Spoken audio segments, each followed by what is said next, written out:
सरकार बनाएंगे। चलिए, इसी फॉर्मूले को लेकर हम बात करते हैं। डिप्टी सीएम दिनेश शर्मा हमारे साथ मौजूद हैं।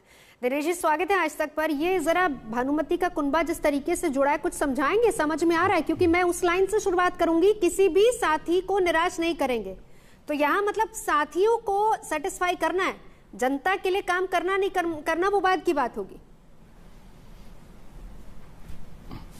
नहीं, देखिए, भारतीय जनता पार्टी की नीति बिल्कुल अलग है। हम साथियों को, जातियों को, संप्रदाय को, क्षेत्र को संतुष्टि तो देते हैं, लेकिन हमारा प्रथम कर्तव्य होता है कि हम पूरे उत्तर प्रदेश की सभी वर्ग की, सभी जाति की जो जनता है उसको संतुष्टि दे। यानी जनता की संतुष्टि हमारा कर्तव्य है, व्यक्ति की संतुष्टि हमारा कर्तव्य नहीं है। ये भारतीय जनता पार्टी की स्पष्ट नीति है। मैं किसी भी राजनीतिक नेता के बयान पर कोई टिप्पणी नहीं करता। मैं केवल इतना ही कहता हूं कि चुनाव आते आते सपनों के सौदागर बढ़ते जा रहे हैं, जो सपनों को बेच रहे हैं।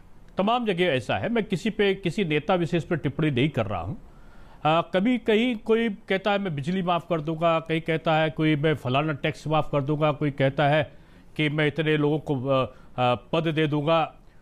ये वायदे करके आना, जनता के लिए क्या कर दूंगा, ये किसी के मुंह से शायद नहीं निकलता भारतीय जनता पार्टी को छोड़कर। हमने विकास का वायदा किया था और विकास के वायदे में जितनी भी चीजें रखी थी, आपको जानकर अच्छा लगेगा, उन चीजों से भी ज्यादा जो हमने वायदा नहीं भी किया था, उन वायदों से बढ़कर हमने काम किया है। और आज उसका नतीजा यह है कि हमारी महंगाई की दर भी कम हुई है, अपराध भी कम हुए हैं, माफियाओं का उन्मूलन भी हुआ है, किसानों की आय में वृद्धि भी हो रही है, हमारी उपज भी बढ़ी है, भुगतान भी हुआ है, शिक्षा के क्षेत्र में आमूलचूल परिवर्तन हुआ है, टेक्नोलॉजी बढ़ी है। यानी उत्तर प्रदेश आज एक समग्र समृद्ध राज्य की श्रेणी में उत्तर प्रदेश आया है। इसका मतलब है कि हमने हित चिंतन जनता का जिक्र किया कि चुनाव आते आते सपनों के सौदागर बढ़ जाते। वैसे एक सपना इन्होंने ये भी देखा है कि 5 साल में 5 सीएम होंगे, हर साल 4 डिप्टी सीएम होंगे, यानी कि जब तक 5 साल पूरे होंगे 20 डिप्टी सीएम बन जाएंगे। नहीं, देखिए, मेरे बहुत अच्छे, मैं उनका बहुत सम्मान करता हूं। मैं उनके बारे में टिप्पणी नहीं कर रहा हूं, लेकिन मैं उन लोगों के लिए जरूर, सभी के लिए कह रहा हूं कि मुंगेरी लाल के हसीन सपने बहुत से लोगों के लिए अच्छे हो सकते हैं दिन में देखना, लेकिन ये तो चुनाव के मैदान में आने के बाद जनता के प्रति किसने क्या किया जब उसको दायित्व मिला था, इसका विश्लेषण जनता करती है। जनता जरूर तुलना करेगी कि पिछली सरकारों ने क्या किया था। गन्ने की मिलें थी, सब बेच रहे थे, बंद हो रही थी। बीजेपी सरकार आई तो नई गन्ना के मिलें भी सुना, और जितनी 119 गन्ना मिले थी चल रही थी, सबके बकाये का भुगतान भी किया। गेहूं के क्रय केंद्र भी खोले और सरकार ने खरीद के कई लाख मीट्रिक टन हमने खरीदारी भी की, चाहे धान हो, चाहे गेहूं, चाहे अन्य अनाज हो। ये सारी चीजें लोग देखने लगते हैं ना, और तुलना के बाद उसका निर्णय लेते हैं। इसलिए बीजेपी को 300 से ऊपर सीटें मिली थी, और अब की भी आप मान के चलिए कि पिछला रिकॉर्ड हमारा टूटने वाला है। ये घबराहट है सारे दलों में। ये दल अलग अलग मिलकर लड़े हमसे, अप्रत्यक्ष रूप में एक दूसरे का सहयोग लिया। बाद में ये कभी 2 लोग मिलकर लड़े और नारा दिया उत्तर प्रदेश के 2 लड़के सबसे निराले, सबसे अच्छे, दोनों लोग हार गए।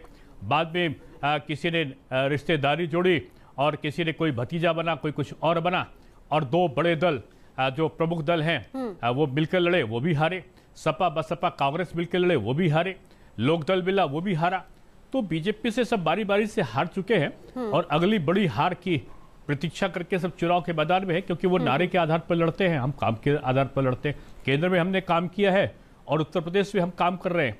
तो काम का जब विश्लेषण होगा तो निश्चित रूप में जो सपना दिखाने वाले लोग हैं उनका सपने का प्रभाव उन पर हो सकता है कुछ दिन खुश रहने के लिए, या उनके कुछ साथियों पर कुछ दिन उसका असर हो सकता है। जनता पे असर नहीं होने वाला। अब यही लाइन उन्होंने, बिल्कुल जो जिक्र आपने किया सर, यही लाइन उन्होंने कही कि किसी भी साथी को निराशा नहीं होगी। एक बयान सुनवा देते हैं, फिर मैं आपके पास लौटती हूँ। यूपी में राजभर ने ओवैसी के साथ जो हाथ मिलाया है, लेकिन ओवैसी की 100 सीटों पर चुनाव के ऐलान से पहले ही खटपट बिल्कुल नजर आ रही है। राजभर 100 सीटों पर अब फिलहाल दाएं बाएं हो रहे हैं। हमारा तो अभी तक, हम तो राजभर साहब के साथ हैं भाग्यदारी संकल्प मोर्चा के तहत, और हमारे पार्टी के यूपी के प्रेसिडेंट ने इस बात का ऐलान भी किया कि हम एमआईएम पार्टी आने वाले 2022 के असम्बली चुनाव में हम 100 असम्बली सीट पर इंतखाबात में हिस्सा लेंगे। हमने लोगों से एप्लीकेशन लेना भी शुरू कर दिया। शौकत साहब गांव-गांव, ज़िले-ज़िले, कॉन्स्टिट्यूंसी फिर रहे हैं और हर पार्टी को इख्तियार है कि वो फैसला ले अपनी पार्टी की अच्छाई के लिए। अभी उस संबंध में कोई बैठक नहीं हुई है, सीट का बंटवारा भी मोर्चे से नहीं हुआ है। वो बयान जो उन्होंने दिया है, वो बयान अगर उसको पढ़ें लोग तब तो सही समझ में आवे। हम 100 सीट पर तैयारी कर रहे हैं चुनाव लड़ने के लिए, तो इसमें कहाँ सा फाइनल हो गया कि 100 सीटें उनको मिल गई। अभी मोर्चे की बैठक नहीं हुई है और सीटों के संबंध में मोर्चे में कोई झगड़ा, तकरार, कोई विवाद नहीं है। दिनेश जी, इसको लेकर क्या कहेंगे? एक तरफ चलिए दिखाने की कोशिश ये हो रही कि यूनाइटेड है, लेकिन वहीं सीटों को लेकर अभी से घमासान शुरू हो गया है। देखिए, विपक्ष में खलबली है और वो समय समय पर विभिन्न प्रकार के लुभावने नारों के आधार पर विभिन्न प्रकार के नए नए भेष बदल के, कोई भगवान विष्णु का अवतार बन के गीतों का सृजन कर रहा है, कोई 100 सीटें लड़ने की धमकी दे के दूसरों को ब्लैकमेल कर रहा है, कोई विभिन्न प्रकार के मंत्रियों को बनाने की बात कर रहा है, कोई विभिन्न प्रकार की चीज़ों को छूट देकर आकर्षण करने का लोगों को प्रयत्न कर रहा है। ये चुनाव आने तक का लोग विभिन्न प्रकार के रूपों को धारण करेंगे, विभिन्न प्रकार के वक्तव्यों को देकर, विभिन्न प्रकार के लुभावने नारे देकर चुनाव मैदान में कूदने का प्रयत्न करेंगे। लेकिन भारतीय जनता पार्टी अपने संकल्प पत्र के आधार पर काम करती है और जो घोषणा पहले करती है, चुनाव के बाद अक्षरशः उसको पूरा करने के लिए कृत संकल्प होती है। हमारी विशेषता भी है और हमारी विश्वसनीयता भी है और शायद इसी के कारण हम पूरा हमारा जो भारतीय जनता पार्टी का जो राज्य है, एक पे एक नए राज्य आते जा रहे हैं। अभी चुनाव हुए तो हमने आसाम में पुनरावृत्ति करी और पुडुचेरी भी हमारे पास आ गया। बंगाल में हमने कई गुना ज्यादा प्रगति की, 3 से हम 76 पे पहुंच गए।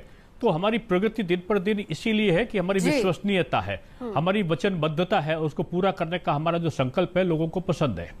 बहुत शुक्रिया दिनेश जी, हमारे साथ जुड़ने के लिए, बातचीत के लिए बहुत बहुत शुक्रिया। राजभर के बयान पर डिप्टी सीएम केशव प्रसाद मौर्य का भी जवाब आया है। कहा है कि 5 सीएम और डिप्टी सीएम को लेकर वो जो बात कर रहे हैं बहुत हल्की बात है।